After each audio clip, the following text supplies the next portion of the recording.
নমস্কার বন্ধুরা, তোমরা এই পাতাগুলোকে কি কেউ চিনতে পারছো? বলো তো এটা কি পাতা? এটা হচ্ছে দস্তা কচুর পাতা। তো দেখো পাতাগুলোকে কিন্তু আমি পরিষ্কার করে ধুয়ে নিয়েছি। এবার এগুলোকে কেটে নেব। তো দেখো ডাঁটি দুটো আগে কেটে নিলাম, এটাও আমি নিয়ে নেব। তো দেখো এবার ছুরি দিয়ে এটাকে কিন্তু একদম মিহি করে কুচিয়ে নিতে হবে। তো দেখো আমি কুচিয়ে নিয়েছি। এইবার একটা মশলা তৈরি করব। তার জন্য এখানে 1 চামচ সাদা সর্ষে, 1 চামচ কালো সর্ষে আর 1 চামচ চালমগজ আর ঝাল যে যেরকম খাবে সেই মতন কাঁচা লঙ্কা দিয়ে আর সামান্য জল দিয়ে একটা পেস্ট আমি বানিয়ে নেব। আর এদিকে দেখো আমি 4টে ডিম নিয়ে নিয়েছি।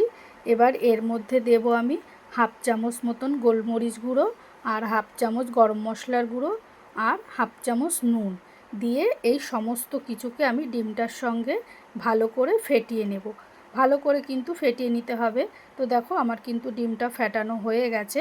এবার একটা সাইড এটাকে রেখে দিলাম। এবার যেটার মধ্যে আমি ডিমটা ভাপাবো সেই টিফিন বাটিটার মধ্যে আমি একটু সর্ষের তেল দিয়ে একটু ব্রাশ করে নিলাম। ভালোভাবে বাটিটার চারিদিকে আমি কিন্তু এটাকে ব্রাশ করে নেব, তাহলে কি ডিমটা তুলতে সুবিধা হবে। এবার এই ডিমের গোলাটা আমি এই বাটিটার মধ্যে ঢেলে দিলাম। দিয়ে আমি কিন্তু এটাকে রাইস কুকারে ভাপাবো। তো দেখো এবার ডিমটাকে দিয়ে ঢাকনাটা বন্ধ করে এই দেখো রাইস কুকারে আমি বাটিতে কিন্তু জল নিয়ে নিয়েছি আর ওপরে জালিটা বসিয়ে এটাকে আমি 10 মিনিটের মতন ভাপিয়ে নেব। তো দেখো 10 মিনিট পর এই যে ডিমটা কিন্তু আমার ছুরি দিয়ে কাটতে লাগেনি, এমনিই উঠে গেল। তো দেখো কত সুন্দর। এবার এটাকে আমি ছুরি দিয়ে টুকরো টুকরো করে কেটে নেব। তোমরা চাইলে কিন্তু এটাকে লম্বা করেও কেটে নিতে পারো। তো দেখো ডিমগুলো কিন্তু আমার কাটা হয়ে গেছে। আমি এরকম পনিরের মতন টুকরো টুকরো করে নিয়েছি। তো দেখো আমার এতগুলো টুকরো হয়েছে। এবার নেক্সট স্টেপ। তো দেখো এই যে কচু শাকগুলোকে যে আমি কেটে নিয়েছিলাম, এবার ওই কচু শাকের মধ্যে আমি যে মশলাটা বেটেছিলাম সেই বাটা মশলাটা দিয়ে দিলাম।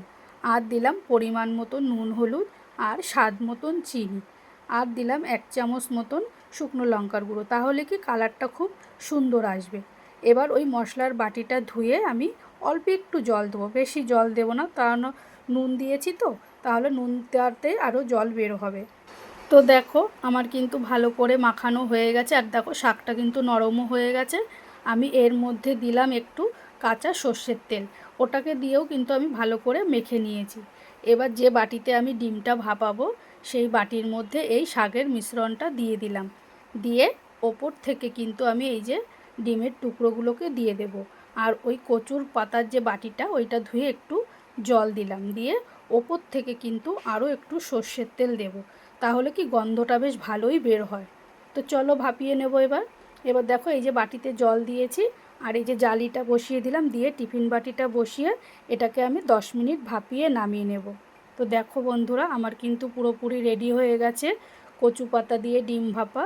তো তোমাদের রেসিপিটা কেমন লাগলো আমাকে কিন্তু অবশ্যই কমেন্ট করে জানিও, আর ভালো লাগলে লাইক করে দিও।